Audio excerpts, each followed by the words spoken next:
In today's episode, mock my mother's death? I bankrupt you. Farm folk versus city crew. So let's get started. Mock my mother's death? I bankrupt you. So this could be a very, very long story. I'll try to summarize where and when I can.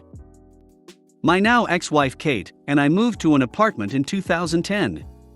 The house as a whole was a renovated townhouse split between two sides with 2 apartments on the bottom and 2 apartments upstairs, addresses ending in 126 to 128 accordingly. I wasn't the biggest fan of the apartment as it was a much older building that I had ever lived in, but I quickly adjusted to the wood creaking throughout the night. On the initial walkthrough we noticed that the only problem was that there was a dip in the bathroom ceiling. The landlord, Jay, promised us that he would get it fixed ASAP. 1 year to the day that we moved in, there was a loud crash at 4 a.m. The bathroom ceiling had collapsed and there was tiling and wood all over the floor and in the bathtub. Now Kate was typically the aggressive one, while I was more passive and laid back, and she kept calling Jay throughout the day. When she got in touch with him at around 9 p.m., she explained what happened and insisted that it be fixed immediately. Jay rebuffed, yelling that his girlfriend was a lawyer and he didn't need to do anything. Now this is where I got mad. I went outside to have a cigarette and to call him myself. I feigned a relaxed demeanor, and at first he began trying to talk to me as a bro and kept saying, "Dude, I'm gonna get someone out there, but it's gonna take a few weeks." When he couldn't sway me that way, he began yelling about his girlfriend and her knowing the law. What he was unaware of was that I had read the tenant laws in my state, and so, as he tried to lie, I waited until he was finished, and I then recited the law stating that, if an apartment was considered uninhabitable, then the landlord needed to pay for the tenant to stay in a place until it was resolved, meaning he would have to pay for us to stay in a hotel of our choosing every night until the ceiling was fixed. He tried to say that our upstairs neighbor Phil was the super, but he wasn't sure if he could get him down there that night. He placed me on hold, then came back a few minutes later and said that Phil and his girlfriend were out of state. I rang Phil's doorbell and asked, with the J on speakerphone, if he was assigned as the super. He laughed and said no. Dejected, Jay said he would have people out there the next day. Previously he said they were busy for at least 3 weeks. There's more to this incident, but it led to 2 conclusions. If you're going to lie, then there has to be a consistency in your lie, and make sure that the people you lie to don't communicate with each other. This is where a feud started between me and my Kate versus him and his mother. She was the original landlord and gave the house to him so he could begin to make a side profit. Fast forward to a year later. Jay stopped coming to the house and his mom began doing the pickups. Around this time my ex and I had been laid off and we were working with Social Security for food, health, and housing insurance. We were approved for all 3 in April, but we would not get the check until May. When our typical check wasn't in the landlord's mailbox, he immediately gave a summons saying that he was taking us to court for eviction. The day we went to court he had no lawyer and, going before the judge, here's the summation, or rather a non-verbatim account, of how the case went. Judge, does the defense have a means to pay within 90 days of non-payment? Us, yes, Your Honor. Hands over paperwork showing that he will be reimbursed for April and May. Judge, I see no problem. They are breaking no laws. Why are we here? Jay, well, Your Honor, they have been bullying. Judge, I don't care, unless they are breaking the law, then this case is dismissed. Suffice it to say, Jay and his mothers were not happy. Around this time in my life things were tumultuous. My mother, who had been battling lung cancer for 4.5 years, succumbed to it in June. This happened at roughly the same time his mom came knocking, looking for payment.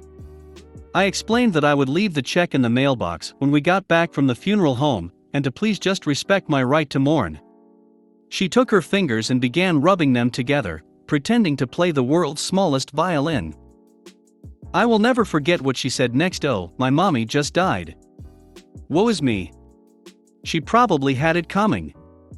I don't care if your entire family is dead. I want my money." She smiled smugly, proud with what she had just said. I saw red and my heart jumped into my throat. I went, grabbed the check, and handed it to her in absolute shock that anyone would say something so fucked up, she had finally managed to push a button that very few people I've known throughout my life have gotten close to pressing. I went into rage mode, but not in the way you would expect. The revenge. We were always told that if a health inspector came by to not open the door. I waited until August since that was the month before the lease was going to run out and we knew they would not extend a renewal. I walked up the block to town hall to ask for a health inspection of our property. It was scheduled for several days later. Now it's important to know several things. I was friends with all of the tenants. Phil had moved out with his fiancée, but the new tenant was a really cool girl around my age named Danny. Tom and Hannah on the other side of the downstairs floor had moved out in July, and Jay was still looking to fill it. The only one who wanted to stay out of this was Rose on the upper right apartment. I had gotten permission and her spare key so I could let the inspector in Danny's apartment, and I knew that I could use the back staircase on the right side to let him in on Tom's, now vacant apartment. I also knew that Danny was moving out in September, a month after Kate and myself. The inspector came, and it was glorious. He checked the exterior of the house first, noting that wires were exposed. There was an old empty dryer along with other odd clutter in the backyard. I bought him inside the shared entrance and, as I was counting on, he noticed that the last inspected dated back to 1994, 18 years.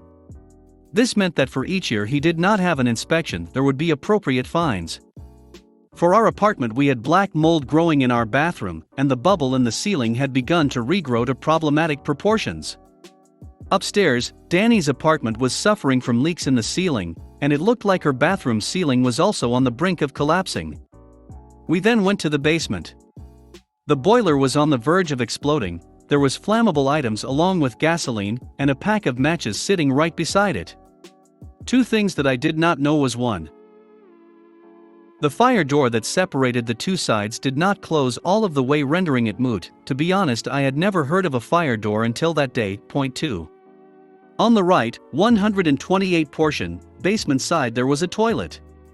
A toilet that had blown up. It had coated the surrounding walls and the leakage prevented us going up to the floor via the right side. The entire time the inspector was photographing and writing constantly. We stepped outside and he said he needed to come back. When I asked why, he said he had run out of space to write down all of the infractions. He had filled the front and had written an entire page on the back portion. I kindly and coyly asked, "Well, how much will it cost right now?" He scratched his head and said around 20-30K from what I can see, but it's probably going to be higher as this house was never licensed to be split into apartments. I thanked him, and he was going to come back with the county inspector. We were gone when that took place, though I did ask him to send me a copy with the list of violations to my new address. So we moved out at the end of August, but I got the updates from Rose. Because he was the current owner, he owed all current fines, and no one new could not move into the empty apartments until everything was up to code. Because 3 out of 4 were vacant, he was losing $4,500 in potential rent.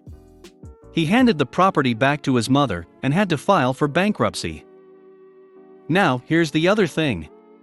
Every time an old tenant left and a new one was coming in, an inspection was supposed to be done. Now that all of the financial burden fell on her, they looked into the records, and she was fined for each time she had broken that rule, $750/per. By the end of the year, Rose had moved out, so the place was hemorrhaging money. I sat back, proud of what I had done, and left it be. Haha, no, F***ck that. I wasn't close to done yet. I felt like I had destroyed Jay, but my real target had always been his mom. I learned that she had 8 properties throughout 3 towns in my county. I went to each one, spoke to the tenants, and said I was a concerned tenant from another property and asked if they had any problems with their apartments. Every person I asked described the apartment in very poor to intolerable levels, and that the mom was effectively a slumlord. She would ignore problems unless someone turned to litigations. She was threatened that they would summon the inspector, or, more often than not, the people would move out. She'd refuse their deposit and sink those into cosmetic repairs so that the apartment looked nicely furnished. People rarely fought back because she knew that the occupants were of upper-lower class minorities. So, being the concerned person I was, I went to the inspector of the other 2 towns and asked for an inspection to be done with at least one tenant, if not more, would be awaiting the inspector when they came. Turns out that she faced pretty much the same infractions on every apartment she owned. It turned out she actually had 12 apartments, but I initially only knew about the ones that fell within my county. The remaining properties in the next county over were given a mysterious heads-up to perform a surprise inspection. From what I can tell, Jay's mom had been in the landlord business for about 35 to 40 years. That collapsed quickly. Since we moved literally one block down the road from our old one, 54, I got to see Jay lose his primary source of income and have to claim bankruptcy, but also saw that his mother was also trying desperately to find a buyer for all of the apartments so she could pay off the fines. I learned 2 years later, 2014, that she too had to file for bankruptcy. Jay and his mother camped out in front of our next apartment 2 days in October of 2013 before she filed for bankruptcy. I'm guessing to scream at me and or Kate, so I called the cops and said that there were strange people standing in a no parking zone, and they kept looking up at the second floor. A cruiser swung by and told them to leave. I know I should have used the 2 months I spent monitoring everything to find a new job, but this was the one and only time I wanted to cripple a person where they hurt the most, their wallets. I think I got my point across. None of this would have happened if you had just King fixed the ceiling before it collapsed. J. Dr. had a couple of slumlords. They pushed me to a place where I snapped, and so I went a bit crazy and bankrupted the slumlord and his slumlord mother as well. Farm folk versus city crew. Hello all. My nieces and nephews have decided I, as the cool auntie, must master this thing called Reddit with stories of my youth. I hope you all enjoy seeing the story written out as much as they've enjoyed hearing it over the years. To start this story, I need to explain a bit about where it happened. My grandfather owned a 150-acre plus forest campground property with over a dozen buildings on the property. These buildings ranged from the common rooms, ceremony hall, barn, 18 different cabins, and a few other buildings one might find on the beautiful campground. This was used as a venue for all sorts of company retreats, wedding events, camps, or getaways. Anytime a camp was run that was used horses, my grandpa enlisted the help of the grandkids. He had gotten his fill of screaming and shouting kids, or excitedly shrieking women or men who thought they knew best when it came to horses by the time I came along. One event happened when I was about 11 years old. I was helping out with the Girl Scouts guided tour on one of the trail rides when I noticed the smell was wrong in the air. I had us all turn back while the den mother tried to harp on about how I was cutting their trail short. I lied and said one of the horses had a bad limp and we needed to turn back right away. All of the girls were worried about the horse in question, and the rider offered to walk next to her horse all the way back. I said he'd be okay, but we needed to turn back now. Well, when we made it out of the thick forest trail, where the trees weren't blocking us in, we could see what made me and the horses so uneasy: smoke. Loads of smoke was coming up the mountain. The worst place for a fire to be is under you on the mountain. I knew the property. I'd grown up riding and climbing all over it. I ordered everyone to give their horse their head and let them bolt back to the barn. The barn had a large open arena that was just plain dirt. It would last until we could get them down to the fire station. I let everyone ride hard past me. These girls were barely clinging to their horses, and I was worried that someone might fall off if I was completely honest. Well, we made it back to the arena without any real issues. A lot of the girls were crying. One of my older brothers assured us that everything was alright and told the girls they would be earning a few extra badges today. They'd sign off on them and everything, which got the girls to brighten up a lot. Now, the fire hadn't spread too far onto Grandpa's property just yet. I knew of the large water tanks, had to join in cleaning them before, but I never understood how exceptional the water tanks really were. That day I got to see my grandpa's water storage almost choke an entire forest fire. The 5 small tanks, 30,000 gallons, were accessed at key spots with the fire department. The 3 medium tanks, 65,000 gallons, were put onto a sprinkler system that absolutely soaked everything on the property, turning it to a thick mud. Even the gravel and cement pathways were covered in mud. However, the 2 large tanks, 120,000 gallons, were being used with the fire-fighting helicopters. To a child, it felt like you were in the middle of the war zone. I was scared as I tried to keep the Girl Scouts and the horses calm when the fire copters flew overhead to refill at the main large one. By the end of it, the fire was out. The Girl Scouts got 5 badges ranging from fire safety to leadership, and everyone was safe. The cleanup for the fire took 2 weeks, a lot of pressure washing, and a lot of backbreaking labor. Now, onto the main reason I'm here. To tell the story of petty revenge. On Grandpa's property there were beautiful trails, a gorgeous vista that had almost no light pollution, and plenty of reasons to hike, explore and book us for events.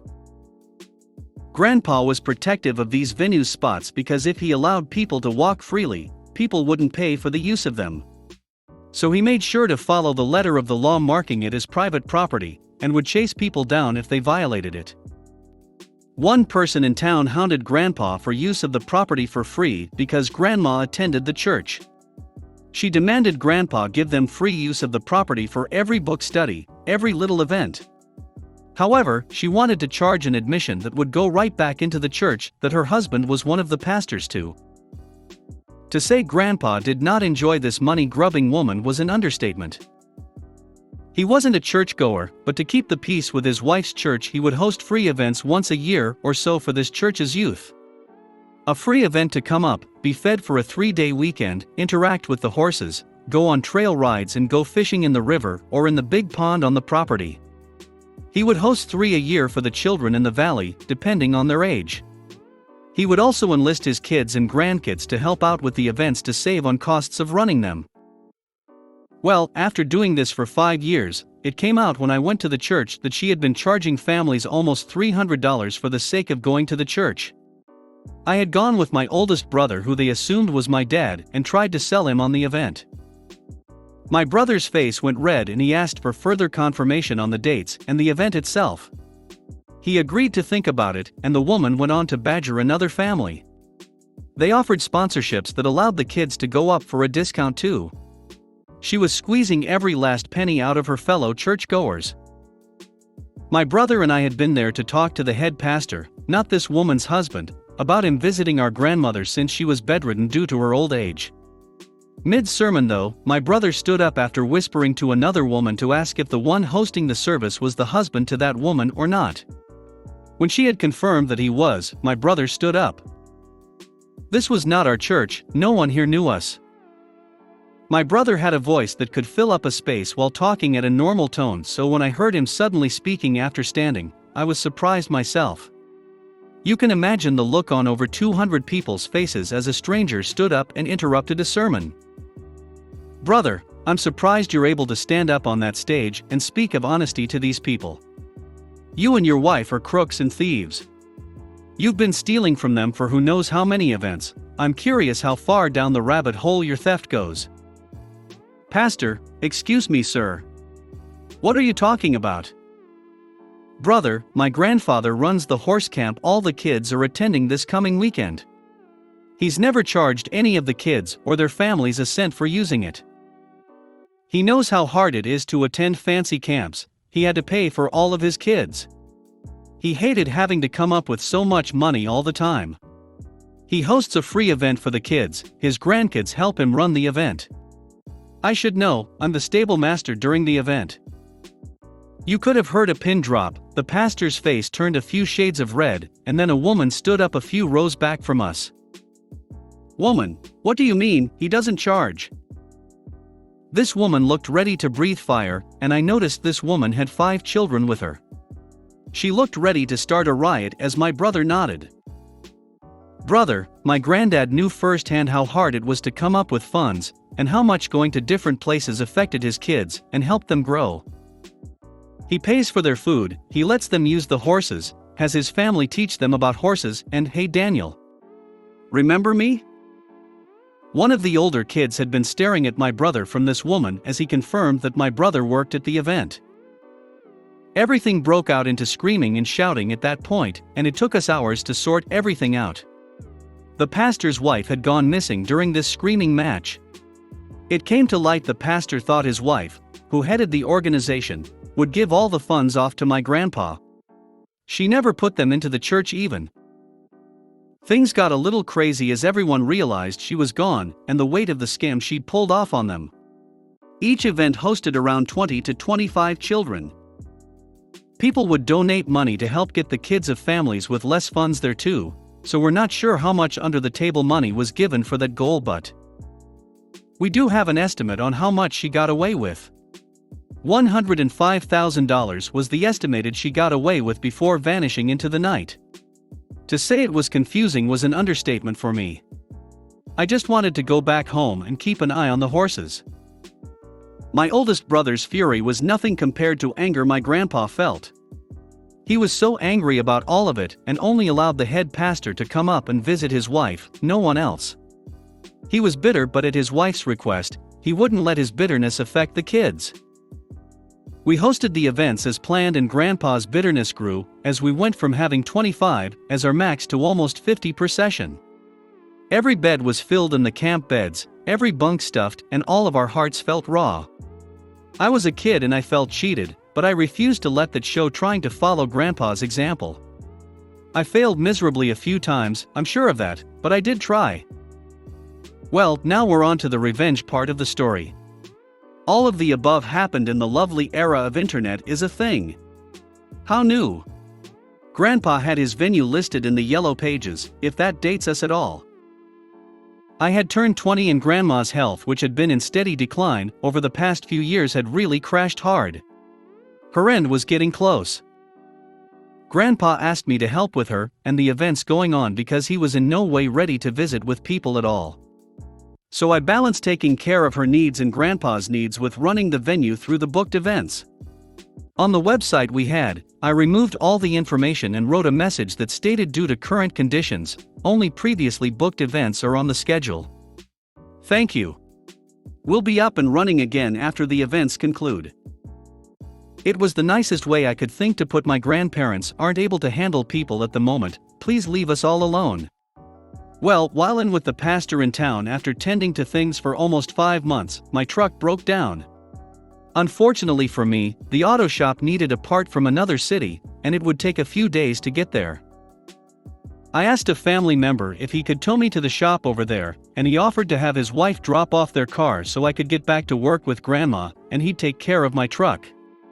I politely refused, I desperately needed a break. Even just a ride to another town 30 minutes away would get me away from the suffocating feeling with them. They agreed and took me over to get my truck fixed. Now, the shop owner said it would be about 3 hours to fix it, and I could wander around town. I told my family member I was good, he could head out, and I'd call if I needed more help. He gave me a hug and told the auto shop he'd pay for the repair. I needed a break and I appreciated that. Family helps family is our family creed. So I got to wander around a town I never really got to, trying to find a good place to get some food for lunch. When I made it to a restaurant, I noticed a very well-made flyer in a window. It talked about an upcoming meteor shower and how beautiful it was going to be. It reminded one about how the next town over's light pollution was going to eclipse the beauty of God's sparkling show. It talked about an event being held up on the mountain, where parking would be $20 for a breathtaking view of the sky, weather permitting. I smiled a little as I read the flyer and then did a double take. The flyer was boasting about a certain vista. A vista only available on Grandpa's land. I wrote down all the info on the flyer and told myself I would call as soon as possible. I went into the shop to get food and wondered if I'd messed up and completely forgotten an event or not. Well, turned out I hadn't when I got home and double-checked everything. We had parking for maybe 40 cars max, so I was curious where the cars would be parked. I decided to call with an out-of-state cell phone, thanks to an uncle and aunt who were visiting Grandma when I got back with my truck. Host, hi, how can I help you? Me, hi. I found your flyer. Oh my gosh, it sounds like so much fun. I mean, the stars in town are like 1000% better than anything in my area. Are they really so pretty up on the mountain? Host, oh yes. It's one of the best places to watch the stars in our area. It's going to be absolutely beautiful. Me, but like. I'm worried about how many people are going to be going. Like parking us, my car's not going to I don't know, end up with dirt on it, is it? Host: No worries about that, we have premium parking for $40, but the $20 is parking in a pasture. Me: The entrance fee is by car, do we need another type of fee? Host: Oh yes, a $5 fee per person will also be needed. Make sure to bring cash for parking and your entrance fees. We'll have food carts too. I was shaking at this point in anger at this woman. I had checked the schedule and I knew no event was going to be happening.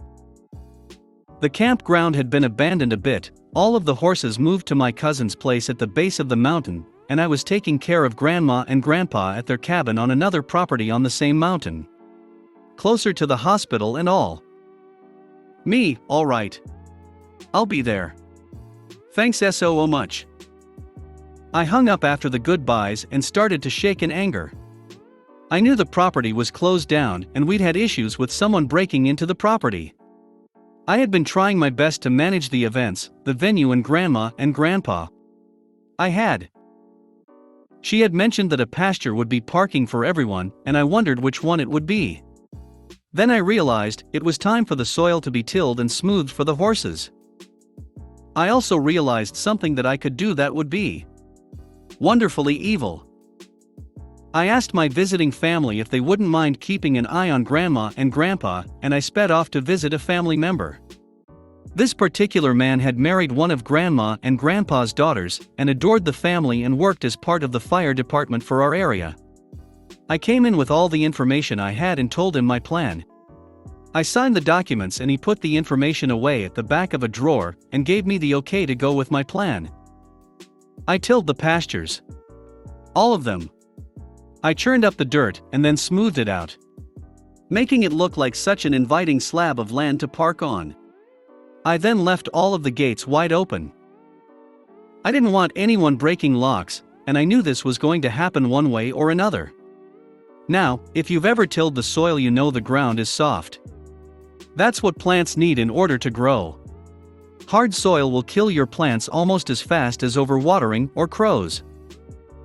The day before the event, I was in the main parlor getting some water when I noticed a car coming up. They sped up and who stepped out, but the pastor's wife I'd seen all those years ago, and another woman from the same church. It dawned on me then that this was a con they were using, and I wondered how many times they'd used the campgrounds before. I saw red. I hid and watched as they knocked on doors, checked all over the place for any signs of life, and then started to talk excitedly as they sped off. I made sure my grandparents were well looked after as I kept lurking in the campgrounds and waiting. They came back the next day, the day of the event, and brought a line of porter pots, a hand washing station, and a few food vendors that got set up. They turned on the footlights to the wedding vista, and I felt my blood just about boil. I could have called the cops then for trespass, but I had a much bigger plan in my mind for these nasty women. I waited. I waited until I saw cars lining the pastures, 3 pastures worth of cars, the driveway crammed so tight with cars that I was amazed at how many fit. The gravel drive was even being used, and so was the cement area by the barn. I hadn't realized how big this event was really going to be and instantly started to worry about my plan. There were so many people. But I had followed the letter of the law with help from my family. I had posted the private property and the closed for maintenance signs up all over the place. I was so nervous as I saw so many people going up the path, but resolved that my plan was foolproof. When the food vendors turned off their lights, I knew it was time. Everyone was blocked in and up at the vista. I started with the pastures. That lovely soil plus the sprinkler system quickly became a muddy sinkhole that stuck all the cars up to the tires or doors. I went all out. I turned on every fire sprinkler on the property. I knew the vista was getting a proper soaking too. Everything was. I had started with the pastures first, and with sprinklers that could douse a fire, it did everything I remembered as a child. It flooded the pastures, it made the driveways impassable, it washed out part of the road for anything other than off-roading trucks or vehicles. With over 100 cars in the pastures, I was gleeful as I heard people coming down the path. I shut off the sprinklers after 10 minutes while everyone tried to figure out what was going on. People were calling the police, emergency services, screaming and confusion everywhere. The two women's car I had taken great delight in letting the air out of the tires and adding extra water under. The car was sunk pretty deep. Well, my work was done. I hiked out and down the hill and left to go back into town. The police made it up by the time I'd already gotten back to Grandma and Grandpa's place. I was found there and family vouched that I had been there the entire night when the police showed up. I explained to the police I wouldn't be caught up on the campground tonight, especially not with a fire safety test going on. We were to test the water tank's pressure by running them on an automatic timer for 10 minutes and then measuring the water missing from the tanks in a few days when things settled and were passable. They wanted to know about the event, and we said we weren't hosting any events at all. Why would we when we told the police department almost a month prior the campground was closed until further notice? The two women who had hosted the event were caught and charged with trespass and a whole mess of other things including reckless endangerment. The firemen produced the permit to test the fire tanks. After all, they were paramount to the running of the fire department. They had 2 helicopters that would fill at those stations after all, and they needed to make sure that each pump could push out 100 gallons per minute after all. The women had to pay for tow services, damage the towing caused to the property, hotels and inns for the people who were stranded and didn't have someone else to come pick them up, and a ton of legal fees. The woman from the church had been wanted for her previous crimes, and had been living at this woman's house helping her to run similar scams all over the country by using out-of-season abandoned properties for their scams. I don't have too much information on the end of it all, because unfortunately at the time it was wrapping up, Grandma passed away. I do know that all profits from the scams had been sunk into fixing the damages and repaying for the crimes. It cost a lot to dig out the cars that got stuck in the mud. I hope you all enjoyed my tale of revenge.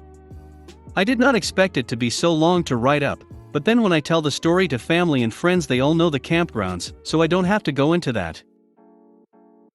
Thanks for watching.